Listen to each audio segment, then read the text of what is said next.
मलकापूरच्या नगरपालिकेच्या कार्यक्षेत्रामधल्या काय समस्या आहेत या आजपर्यंतच्या प्रतिनिधींनी कधी जाणून घेतले नाही। इलेक्शन आलं की त्यांना गल्ली आठवते, गल्लीतला मतदार आठवतो, परंतु त्यांच्या समस्या काय आहेत ह्या कधी त्यांनी जाणून घेतल्या नाही। प्रथमतः पहिला मुद्दा आपल्या मलकापूरचा असेल तर हा पाणी प्रश्न आहे।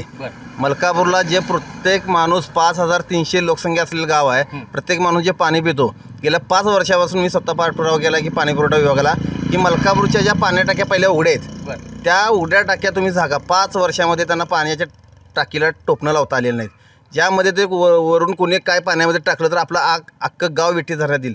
प्रथम मूलभूत सोय पाहिजे पाण्याची आहे, पण ते 5 वर्षामध्ये जी मूलभूत सोय पाहिजे होती ह्या सत्ताधाऱ्यांना ह्या मलकापूरच्या नगरपालिकेला कुणालाही जमलेलं नाही। त्यामुळे यंदाचा मतदार मलकापूरच्या इतिहासातली पहिली नोंद आहे की ज्या ठिकाणी 20 ते 22 अपक्ष उमेदवार उभारलेत। लोकांच्या मनातील उमेदवार यावेळी पक्ष निपक्ष बघता लोक निवडतील तो उमेदवार यंदा निवडून आणि इतिहास घडणार आहे मलकापूरमध्ये।